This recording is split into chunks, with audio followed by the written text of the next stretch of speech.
Myself, Dr. Hanuman Prasad Panderi. I am working as an assistant professor in the Department of Chemistry at Institute of Aeronautical Engineering, IARE, located at Dundigal.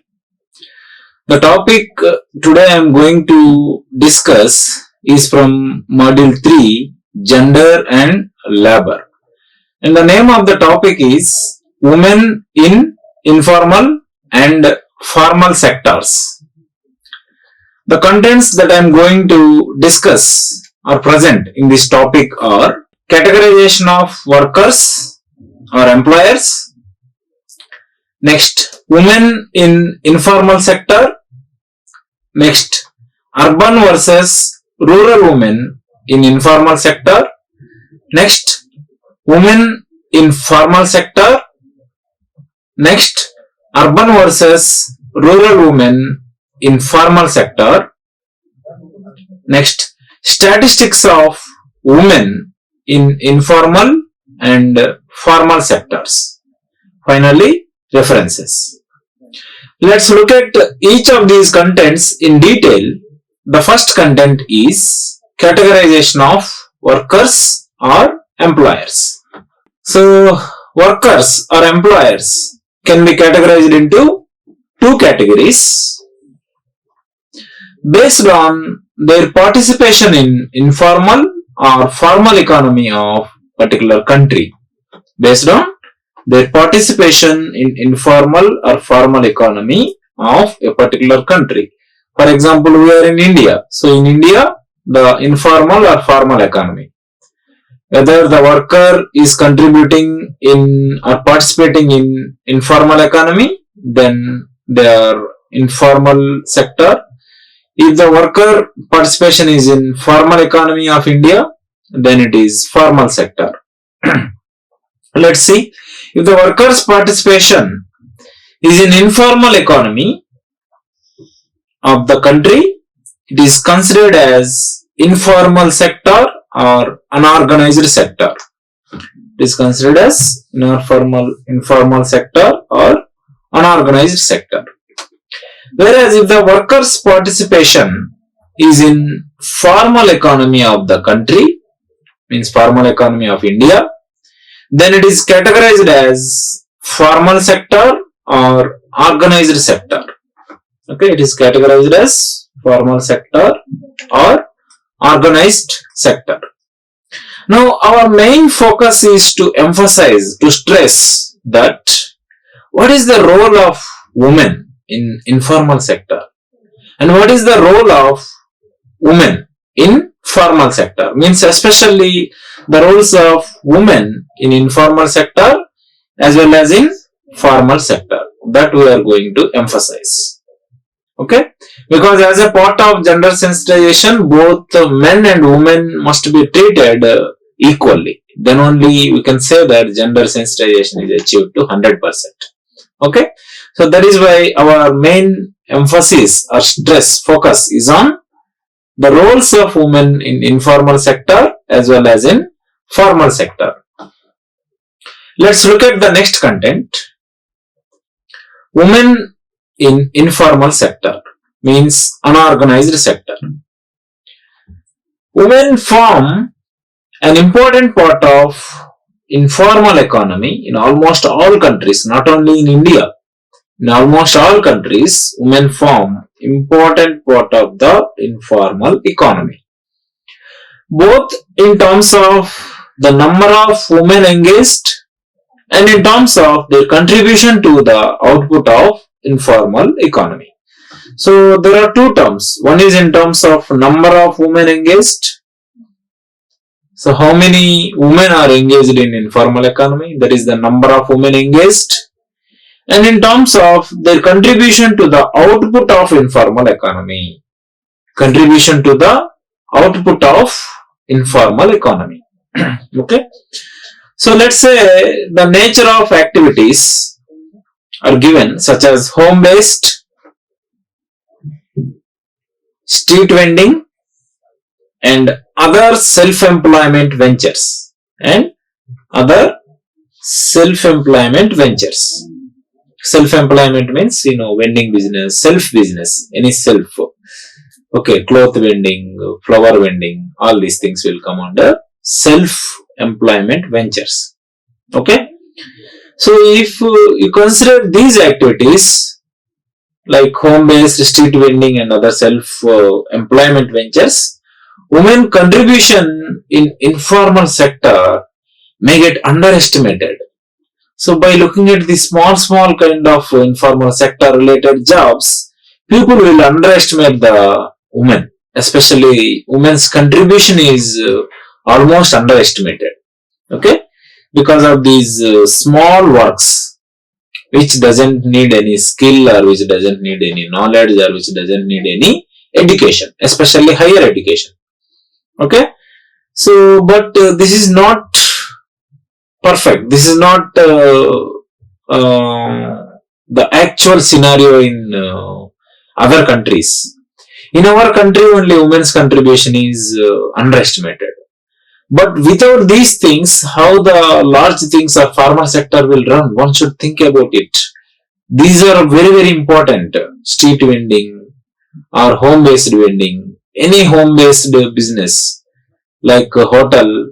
If you are making some food and selling in your home itself, that is home-based, hotel, hostel.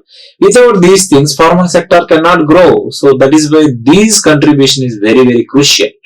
So women who are involved in these types of informal sector must not be underestimated. They must be considered with respect.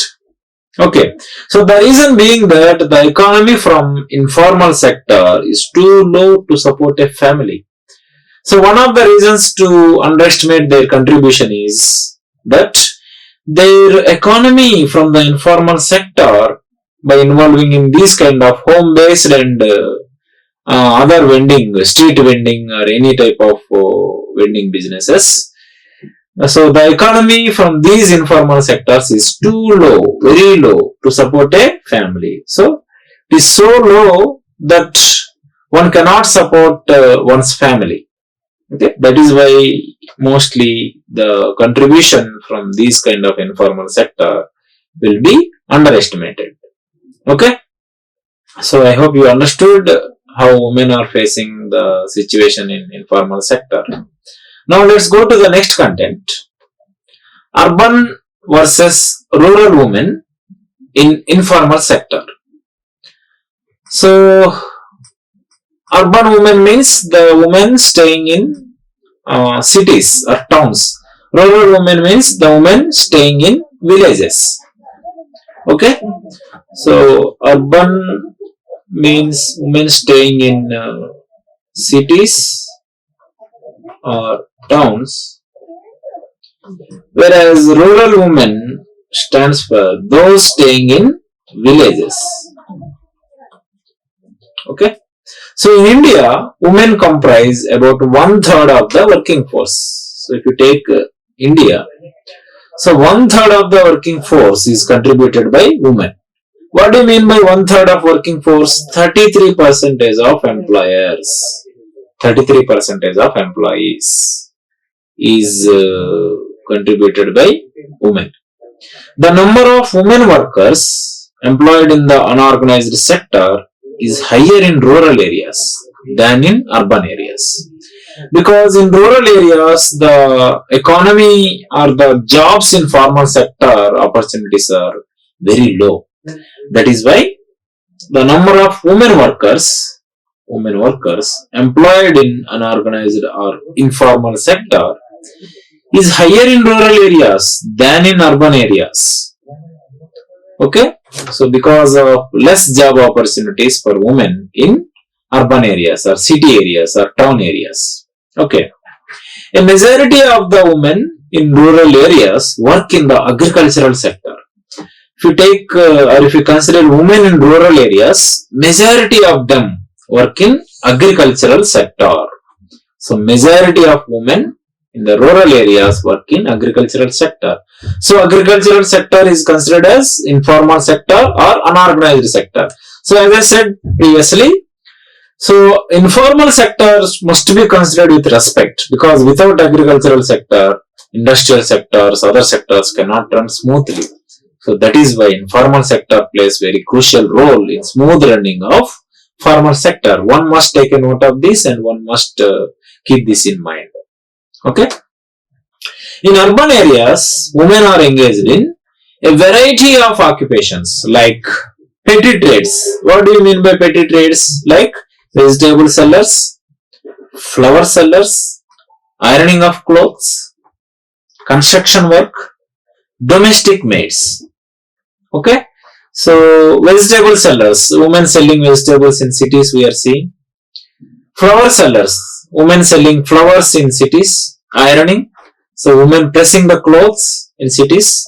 Construction work. So wherever there is construction, women go for work and earn money on that particular day. And domestic maids means homemaids.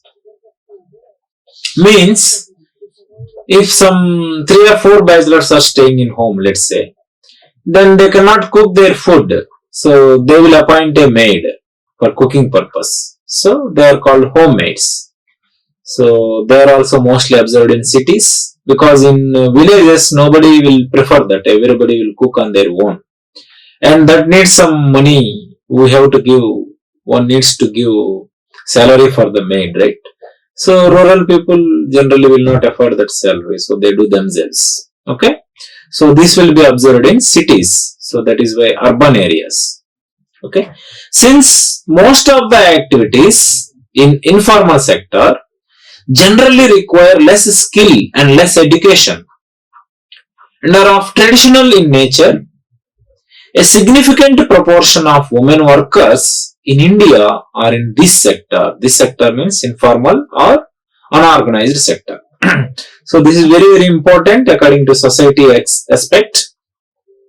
Most of the activities in the informal sector generally require less skill, less education and are of traditional in nature. So because of this, a significant proportion of women are in this sector. This sector means informal sector or unorganized sector. Okay. I hope you understood how the difference between urban women and rural women and how they are participating in informal sector, means how they are participating to the informal economy of India. Okay. Let's go to the next content. Women in formal sector or organized sector. Let's look at this carefully. The number of women employees in professional and technical categories has also been increasing both in public and private sectors. So the number of women employees in professional and technical categories, there are 2 categories, professional category and technical category. Professional category means teaching will come under professional category. Technical means those who are working in software related, means computer related jobs are considered as technical categories. So the number of women employed in these categories is increasing day by day, both in public sector as well as in private sector. Public sector means government sector. Private sector means the college or the institution or the organization running on their own. Yes. In public sector, we find better representation of women employees. In public sector, there is a better representation of women employees, especially at the entry level, as the selection is based on merit in competitive exams. Because the selection in public sector is based on merit in competitive exams. That is why there will be a better representation of women employees in the public sector especially. Okay. Whereas in private sector, women have shown steady rise in percentages in clerical and related fields, school teaching, ITES and IT. So if you consider private sector, women have shown steady rise in percentages in clerical and related fields, means relevant fields, and also in school teaching, and also in IT and ITES. What is IT? Information and Technology. ITES means Information and Technology Enabled Services. Okay, so women are in this kind of private sectors like school teaching, clerical and relevant fields, IT, ITES, etc. Okay, so this percentage is also getting increased regularly, day by day. Okay, now women employees at managerial level, means higher position or higher level. What do you mean by managerial level? Higher level or higher position, are seen only in few of new field of employment like advertising, market research, operation research, okay, hotel management, etc. Okay, so women employees, especially at higher position, are seen only in few. Okay, so what is the reason behind this? Because of the domination of men employees. Okay, so that is only the reason behind this. So if we avoid this kind of domination, then gender sensitization can be achieved to 100%. Okay, so one must think of it. Let's go to the next content. Urban versus rural women in formal sector. So how the urban women are engaged in formal sector and rural women are engaged in formal sector. So whether there are equal number or one place high number and one place low number. Let's see. Looking at the composition of women workers in organized sector or formal sector, it appears that close to 3/4 of these women are in jobs requiring good educational qualifications. 3/4 of the women, means 75% of the women, are in jobs requiring good educational qualifications. If you consider formal sector, so in formal sector, the women employed, let's say 100% women. So 75% of them are in jobs which require good educational qualifications. And 25% of the women employed in formal sector are in jobs that require less educational qualification. That is what it means. Okay. In rural areas, women usually do not go for higher education. You know the reason. In rural areas, women usually do not go for higher education because of the financial situation, considering their economical background or financial situation.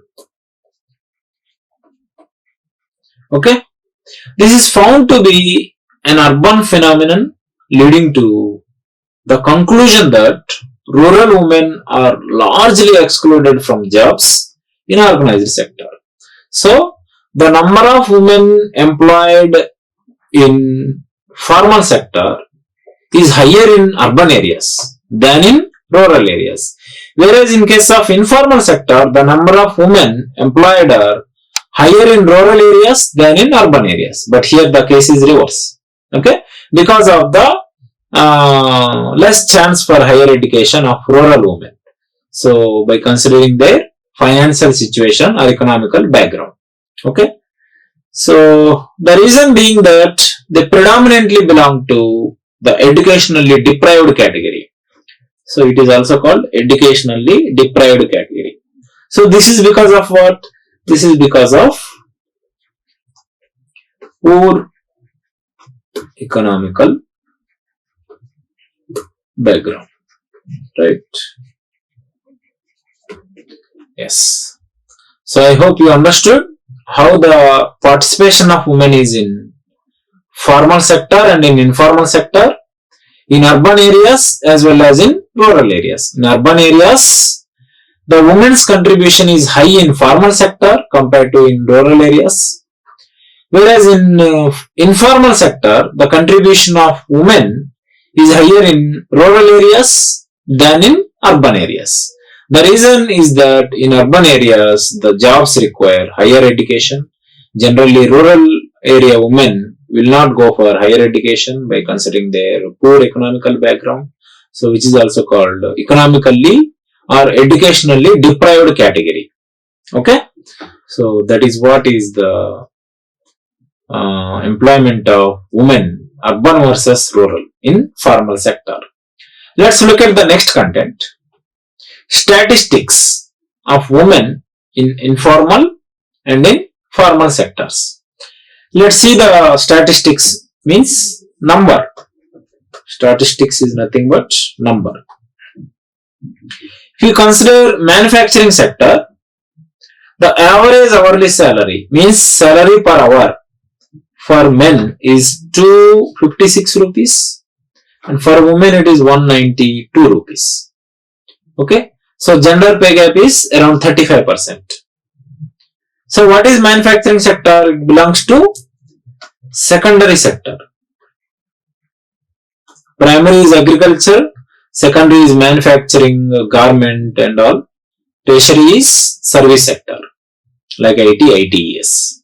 Okay, information and technology and information and technology enabled services.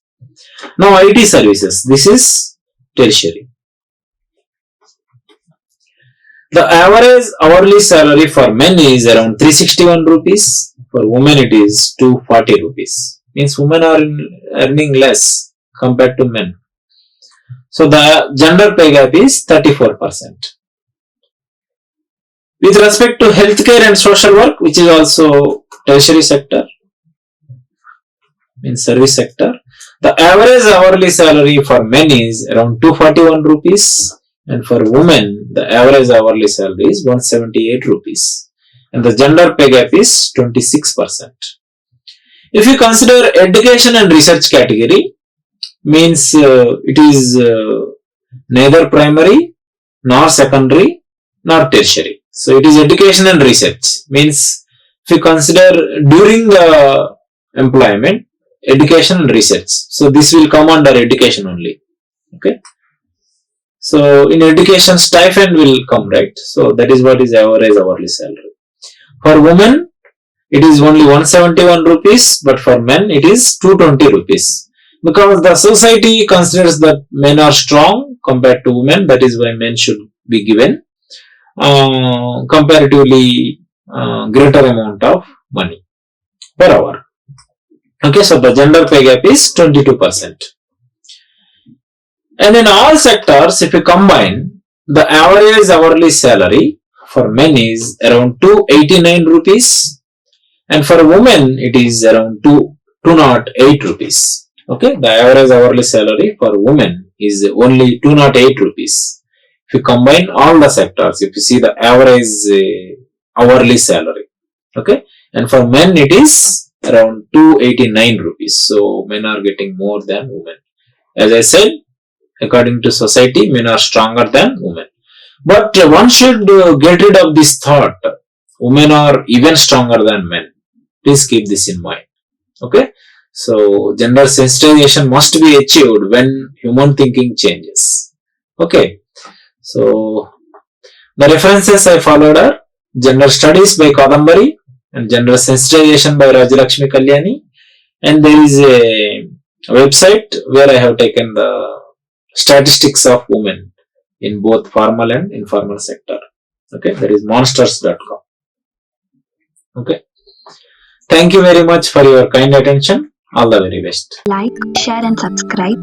Hit the bell icon for more updates.